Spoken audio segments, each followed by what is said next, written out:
हरीश शादी करके भूमिका को अपने घर लेकर आता है। हरीश की माँ नई बहू का स्वागत करती है, लेकिन दरवाजे पर लगाए गए सजावट के सामान अचानक से टूटकर गिर जाते हैं। अरे, ये सब कैसे हो गया? तभी घूंघट की आड़ से भूमिका बोलती है, इन पर मेरा हाथ पड़ गया था, इसलिए ये सब टूट गए। ये मेरे हाथ का वजन संभाल नहीं पाए। ओह, कोई बात नहीं, मैं इन्हें ठीक कर दूंगा। तुम टेंशन मत लो। मैं क्यों टेंशन लूंगी? मुझे तो सिर्फ एक ही बात की टेंशन होती है, कौन सी बात? खाने की टेंशन। मुझे बहुत भूख लगती है। मुझे हर थोड़ी थोड़ी देर पर कुछ खाने की आदत है। अब मुझे बहुत जोर की भूख लगी है, मेरे लिए जल्दी कुछ खाने को लाओ। घर के अंदर तो चलो, मैं तुम्हारे लिए खाने को लाता हूँ। तभी हरीश की माँ कहती है, क्या हुआ हरीश बेटा, तुम दोनों दरवाजे पर खड़े खड़े क्या बातें कर रहे हो? कुछ नहीं माँ, तुम्हारी बहू को भूख लगी है। अच्छा, तो मैं अभी बहू के लिए मिठाइयाँ लाती हूँ। मिठाइयों का नाम सुनते ही भूमिका के मुंह में पानी आ जाता है। सास मालती उसके लिए प्लेट भर कर मिठाइयाँ लेकर आती है। सारी मिठाइयाँ भूमिका अकेले खा लेती है। हरीश और मालती उसे देखते रह जाते हैं। मिठाइयाँ खाने के बाद अब जाके थोड़ी राहत मिली, लेकिन अभी भी मेरा पेट नहीं भरा है। पूरी सब्जी मिलेगी क्या? हाँ बहू, पूरी सब्जी भी है, तुम रुको मैं अभी लाती हूँ। इस बार मालती 2 प्लेट में पूरी और सब्जी लेकर आती है। एक प्लेट भूमिका के लिए और दूसरी प्लेट हरीश के लिए। लेकिन भूमिका तो अपनी प्लेट 2 मिनट में चट कर जाती है और अब हरीश के प्लेट से भी खाने लगती है। भूमिका और मालती से कहते हैं, क्यों रे मालती, ऐसी भी क्या मजबूरी थी जो इस मोटी को अपने हरीश के लिए ब्याह लाई? दोनों साथ चलेंगे तो लोग क्या कहेंगे? एक तो तेरी बहू मोटी इतनी है, ऊपर से खाती है तो लगता है जैसे जन्म जन्म की भूखी हो। मालती मन में सोचती है, अब पता चला इसके मोटापे का राज, खाना ही इतना खाती है। ये तो महीने भर का राशन 2 दिन में खत्म कर देगी। हाय राम, हमारे तो खुद ही खाने पीने का कोई ठिकाना नहीं है। इस भुक्कड़ को इतना सारा खाना कैसे खिलाएंगे? मालती चाची से कहती है। भूमिका का खाना देखकर मालती और हरीश टेंशन में आ गए थे। शाम को दुल्हन के मुंह दिखाई की रस्म पूरी हुई। रात को जब भूमिका और हरीश सोने के लिए अपने कमरे में गए, तो भूमिका की भार से चारपाई टूट गई और भूमिका जमीन पर गिर गई। हाय हाय राम, मैं मर गई। अरे भूमिका, अपना हाथ दो, मैं तुम्हें उठाता हूँ। हरीश भूमिका को उठाने की कोशिश करता है, लेकिन वो इतनी मोटी और भारी थी कि वो उसे उठा नहीं पाता है और खुद भी गिर जाता है। कमरे में शोर सुनकर मालती आ जाती है। अरे, ये चारपाई कैसे टूट गई? माँ, चारपाई भूमिका का भार सहन नहीं कर पाई। सहन करेगी भी कैसे? वजन देखा है बहू का, ऐसा लगता है जैसे 4 आदमियों का वजन लेकर बैठी है। हमें पहले पता होता तो हम शादी ही नहीं करते। मालती गुस्से में बोलकर वहां से चली जाती है।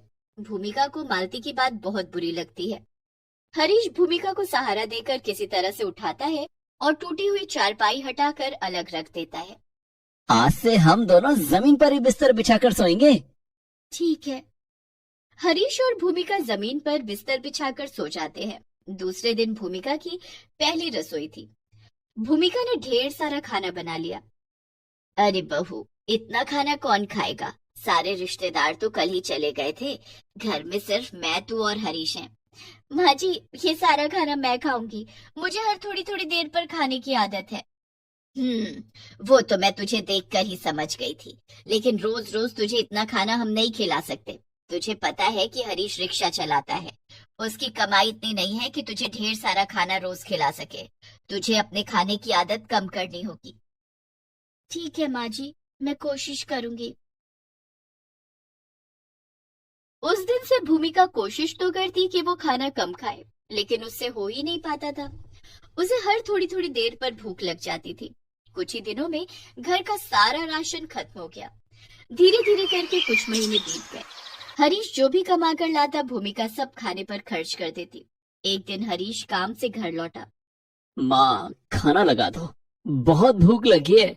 आज दिन भर कोई सवारी नहीं मिली, सारा दिन रिक्शे को लेकर खड़ा रहा। बहुत थकान हो रही है। खाना कैसे लगा दूं? घर में खाना ही नहीं बना। तभी भूमिका भागती हुई हरीश के पास आती है और कहती है, मुझे बहुत भूख लगी है, बाहर से मेरे लिए खाना ले आओ। मुझे तो कुछ समझ नहीं आ रहा है कि ये सब क्या हो रहा है। मैं बताती हूँ। तेरी बीवी ने खा खा कर घर का सारा राशन खत्म कर दिया है। घर में खाने के लिए कुछ नहीं बचा है। मैं तो कहती हूँ इसे इसके मायके छोड़ा, नहीं तो ये हमें भी खा जाएगी। मालती की बात सुनकर भूमिका जोर जोर से रोने लगती है। हाँ हाँ, मुझे मेरे मायके छोड़ाओ, यहाँ मुझे भरपेट खाने को भी नहीं मिलता। क्या भरपेट खाने को नहीं मिलता? नहीं। अब तो हरीश को भी बड़ा गुस्सा आया। उसने फौरन कहा, चल तुझे अभी तेरे मायके छोड़ कर आता हूँ।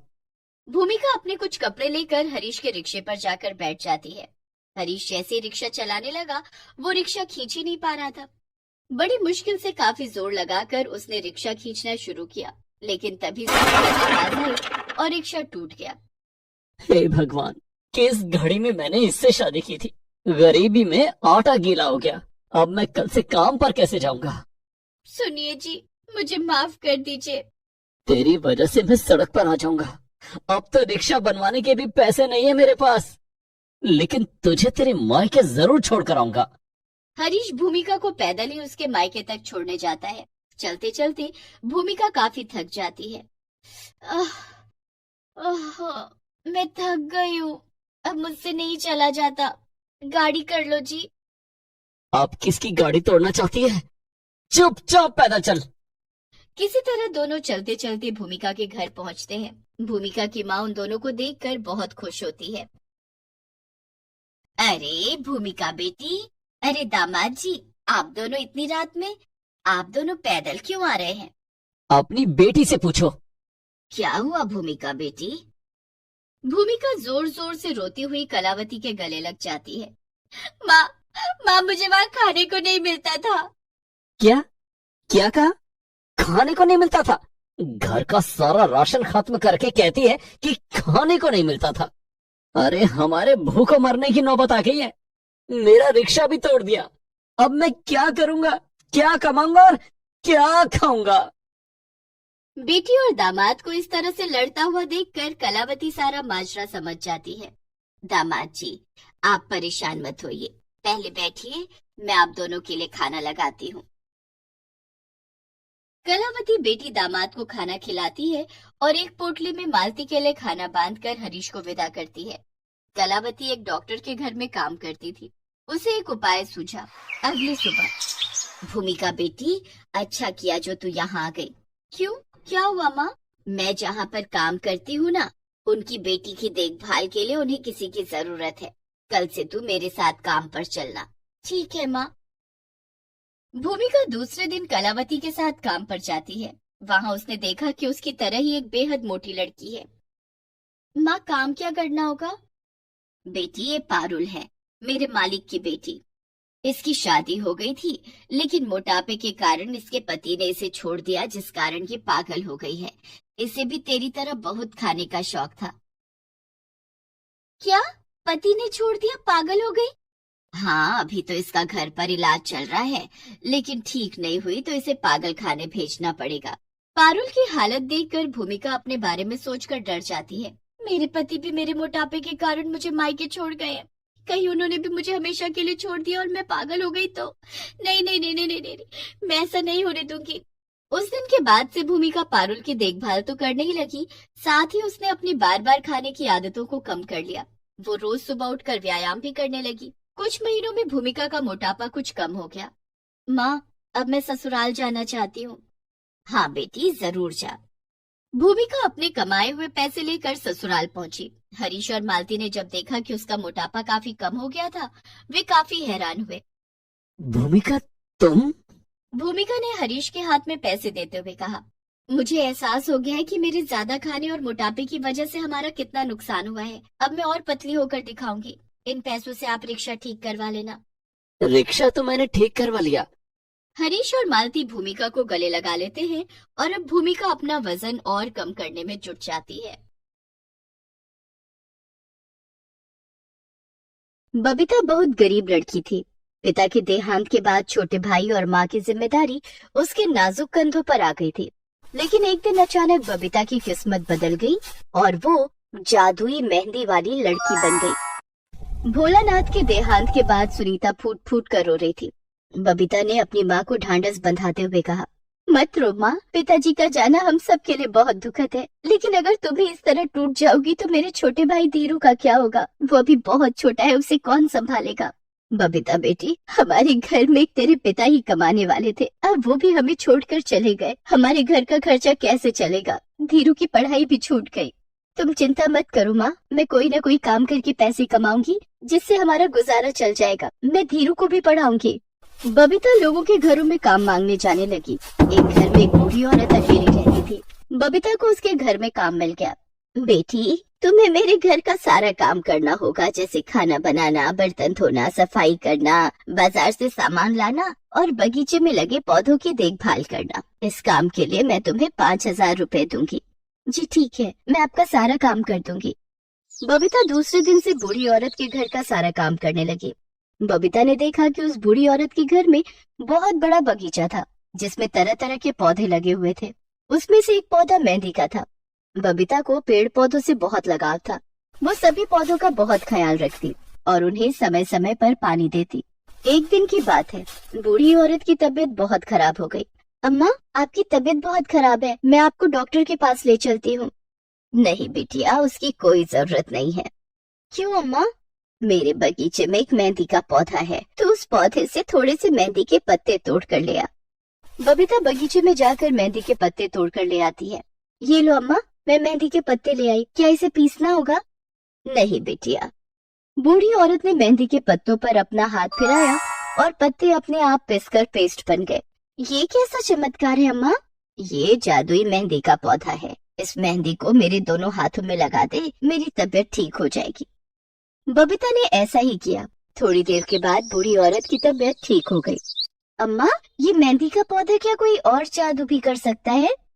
हाँ, इस पौधे के पत्तों को पीसने की जरूरत नहीं पड़ती। इनके ऊपर हाथ फेरने से ये अपने आप पिस जाते हैं। उसके बाद ये मेहंदी जिस किसी बीमार औरत के हाथ में लगाई जाए, उसकी बीमारी ठीक हो जाती है। इस मेहंदी को ब्याता औरतों के हाथ पर लगाने से उनका सुहाग दीर्घायु हो जाता है और उनके पतियों पर आने वाली हर मुसीबत टल जाती है। अम्मा, ये तो चमत्कारी मेहंदी का पेड़ है। क्या मेहंदी का ये पौधा आप मुझे देंगी? आपके घर का सारा काम करने के बाद मेरे पास थोड़ा समय बच जाता है। उस समय मैं ये जादुई मेहंदी औरतों के हाथों में लगाऊंगी और थोड़े पैसे कमा लूंगी। मना मत करना अम्मा, मेरे घर में पैसों की बहुत तंगी है। मैं अपने छोटे भाई को पढ़ाना चाहती हूँ, लेकिन पैसे न होने के कारण उसे पढ़ा नहीं पा रही हूँ। ठीक है, मेहंदी का ये पौधा मेरे बगीचे में ही रहेगा, लेकिन तू इसके पत्ते तोड़ कर ले जाना। ये सुनकर बबीता बहुत खुश हो जाती है। काम खत्म करके जब वो घर जाने लगती है तो मेहंदी के पौधे से ढेर सारे पत्ते तोड़ कर ले जाती है। घर जाकर बबीता ने जैसे ही पत्तों पर हाथ फेरा, वे अपने आप पीसकर पेस्ट बन गए।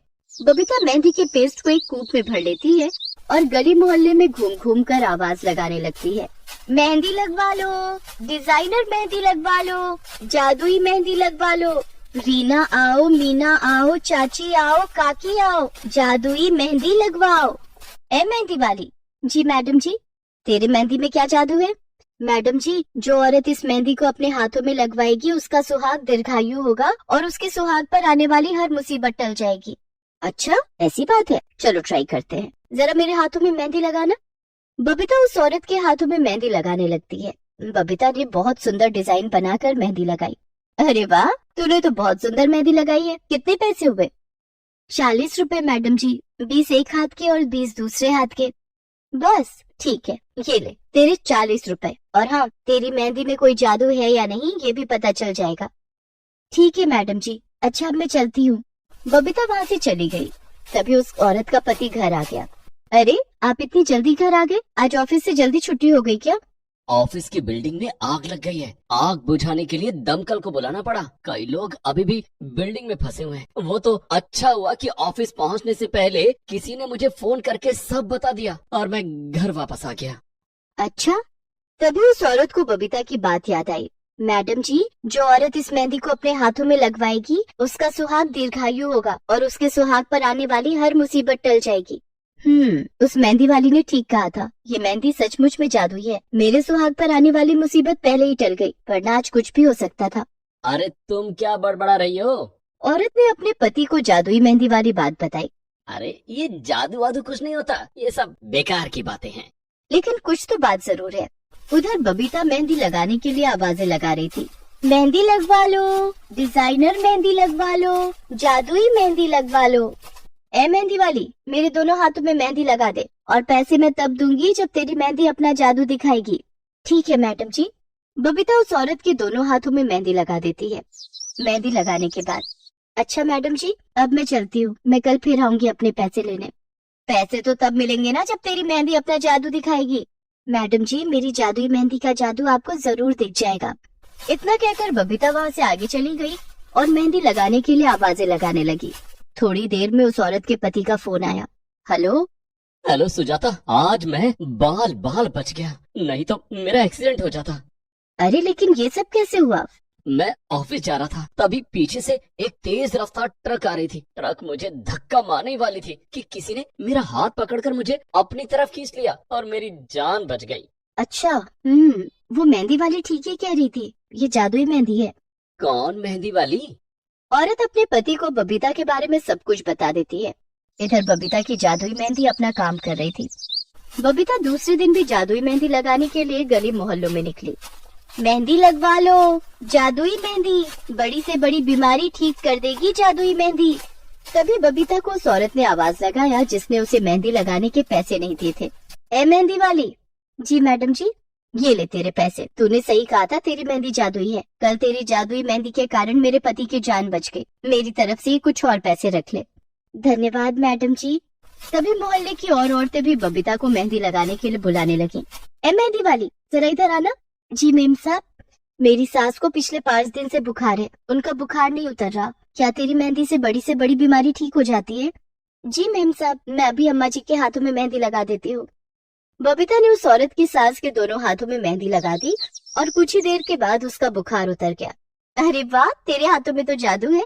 ये ले, मेरी तरफ से 200 रुपए। डॉक्टर के पीछे हम इससे ज्यादा पैसे खर्च कर चुके हैं, लेकिन कोई आराम नहीं मिला। तेरी जादुई मेहंदी के कारण मेरी माँ जैसी सास की तबीयत ठीक हो गई है। धन्यवाद मैडम जी।